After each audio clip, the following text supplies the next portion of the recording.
November 611 Victor Golf was not a loss of pressurization. Part 3. I've made 2 previous videos. This is the Wayward Jet southwest bound as it crossed over the top of the Washington, D.C. area on June 4. The NTSB preliminary report is out, and I can tell you I didn't miss on anything, and I've got it here. I'm going to read it to you.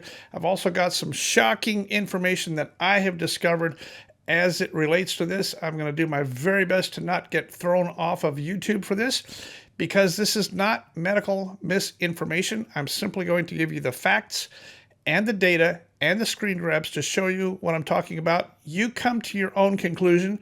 I can tell you I have already come to mine, but you come to your own conclusion on what the true cause of this accident was. Let's get into it. Here's the report right here. I'm going to show it to you. Here's the cover page. It says that on June 4, 2023, at about 15:23 Eastern Daylight Time, a Cessna Citation 560 November 611 Victor Golf was destroyed when it impacted terrain near Montebello, Virginia. The airline transport pilot and 3 passengers were fatally injured. It's all in the report. I'm going to step through the sequence here because the sequence is important. I'll cut to the next portion of this here, and it says that the accident flight departed at 13:13. That's 1:13 p.m. local, destined for Long Island MacArthur Airport, New York. Review of preliminary Federal Aviation Air Traffic Control audio recordings revealed that the pilot contacted the Atlanta Air Route Traffic Control Center shortly after takeoff and reported climbing through 9,300 feet up to 10,000 feet. The controller subsequently cleared the flight to flight level 230, and the pilot read back the clearance. I've listened to the tapes. This guy sounds perfect. First of all, at 10,000 feet, if you had a slow leak, it's going to rear its ugly head at 10,000 feet. You're going to see your cabin is not pressurizing. No need to go any higher. Anything above that, you're going to start getting bells and whistles. Let's read what happened next here, because this is all in the report. At 13:22, the pilot was handed off to another controller with Atlanta Center. The pilot subsequently contacted the controller, advising that the airplane was maintaining flight level 230. Once again, this exchange is perfect. A perfect voice, no bells, no whistles, no panic. Everything sounded very nice. And you can tell a pilot on the radio who's talking on a mask, you can tell that. This guy was not on a mask. He was on a boom microphone. What's it say next? The controller cleared the flight to flight level 290, and the pilot read back the clearance.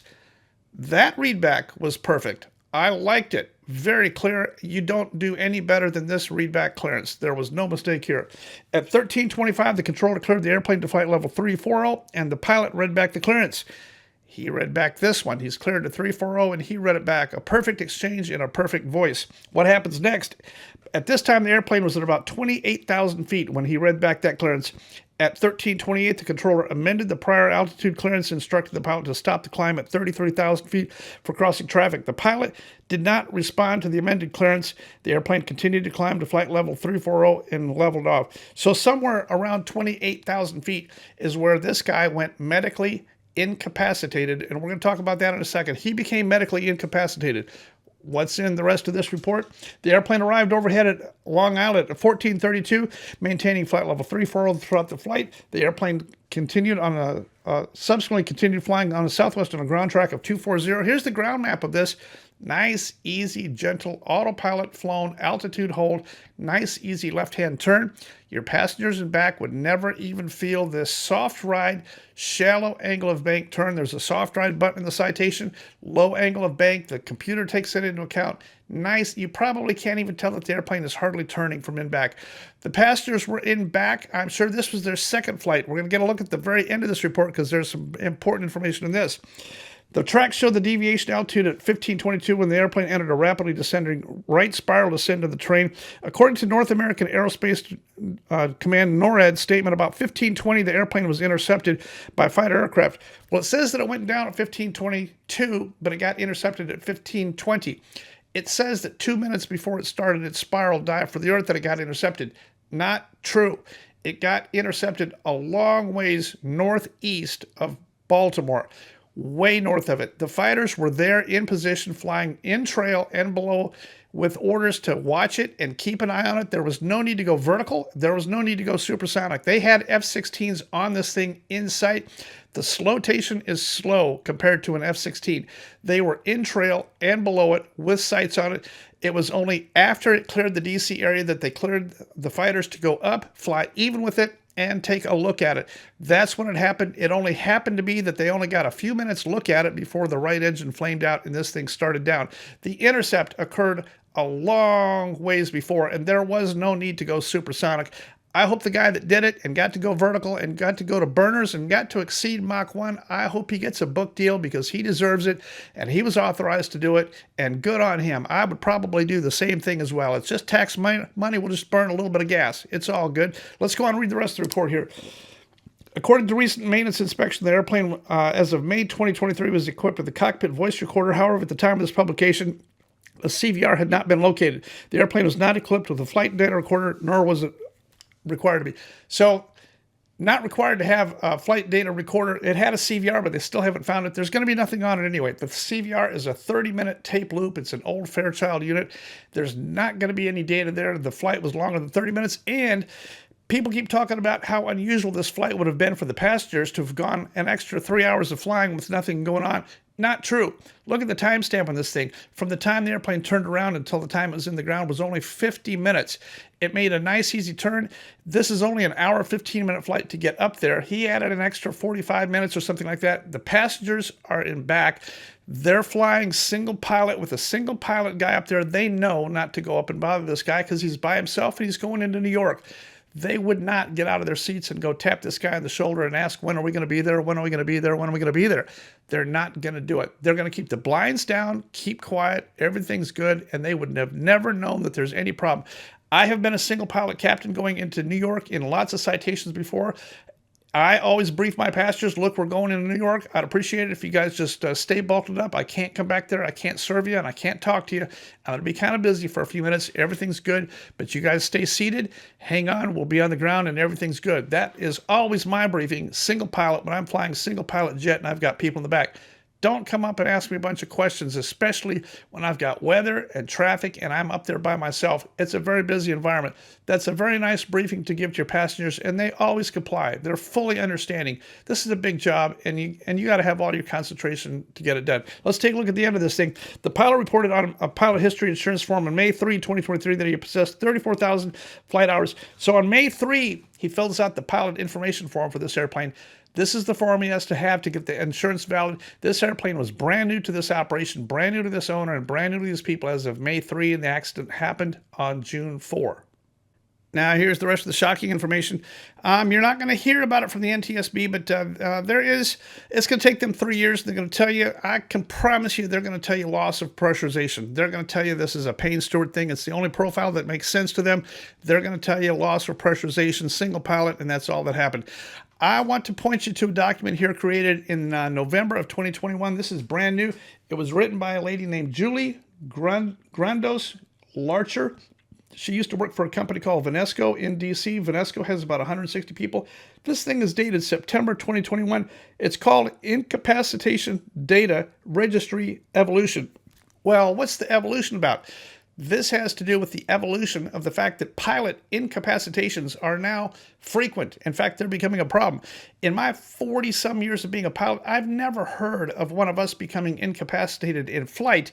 Now, it's pretty frequent. I don't have the numbers, but they've developed this thing called an FAA portal. I'm going to show you the registry for it here. Here's the interesting thing. They now have this Incapacitation Data Registration Evolution portal. And the document she wrote is 41 pages of it. It's got a whole bunch of pages. There's more than 200 data points whenever an incapacitation, a pilot in-flight incapacitation event occurs. There's more than 200 data points are collected about the event and entered into this data. This only came around in the fall of 2021. Why? Your best guess is as good as mine. Now the portal, let's talk about the portal.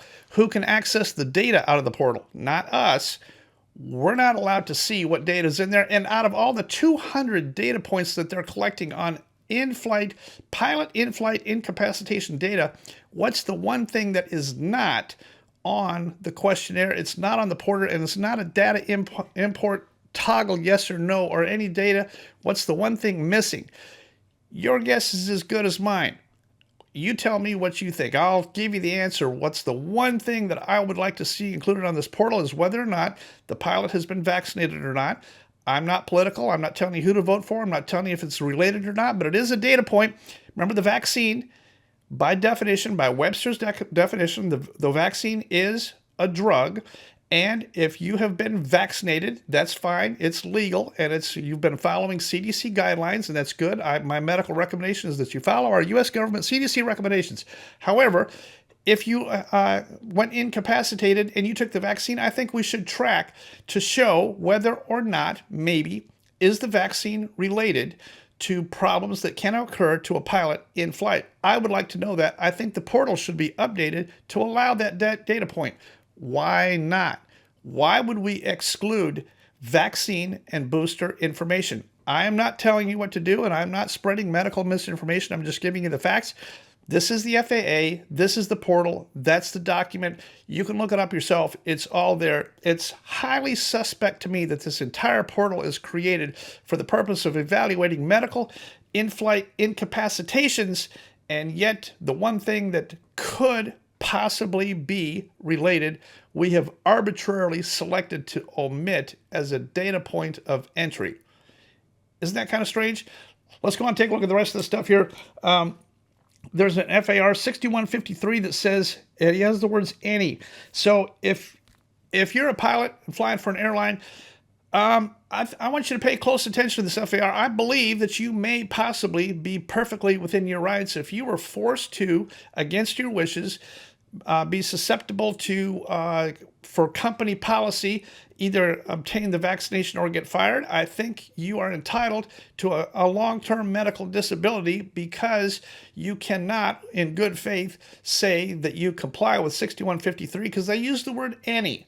Let's take a close look at this. I think you're entitled to call in sick and go out on medical leave with full benefit. I think you're perfectly entitled to that. If I was there, I would do that. I would say I cannot no longer in good conscience, once I have this information, I can no longer fly knowing that I'm not completely safe because of all the data that's going on around there. And I have been subjected to this drug, and I do not know at this point. It's a question mark in my mind. Am I within my rights to do that? I don't know. I'm not telling you what to do. I'm just telling you I think this portal is a thing. That's all I got on this one. November 611 Victor Golf. The other common misconceptions was that the airplane had window heat. It did not. Any pressurization problem would have been flagged a long time before flight level 230, before 280. Remember, there's three types of decompressions in flight. There's explosive, there's rapid, and there's slow. All three of them, here they are on the screen. This was not an explosive because there's no damage and nothing. There was not a rapid. Even if it was a rapid decompression at flight level 280, the guy would have had plenty of time to get a mask on. You can actually breathe at 280 for several minutes. No problem. This is nothing more than a pilot incapacitation for some reason. I'm not going to go out on a limb and make a prediction and tell you why I think he became incapacitated. You put two and two together and you figure out what you think it is, and I'm going to leave it at that. I appreciate your support. Here's my website, Airborne Animal Rescue. If you want to support my efforts on these videos that take a lot of work to investigate, put the data together, show you the screen, and give you the information. Zelle, PayPal, Venmo, CashAPP. I appreciate your support over here on this channel for my investigative work to give you the information that you leave. For my tiny little itty-bitty fledgling YouTube channel, DanGryder, Probable Cause.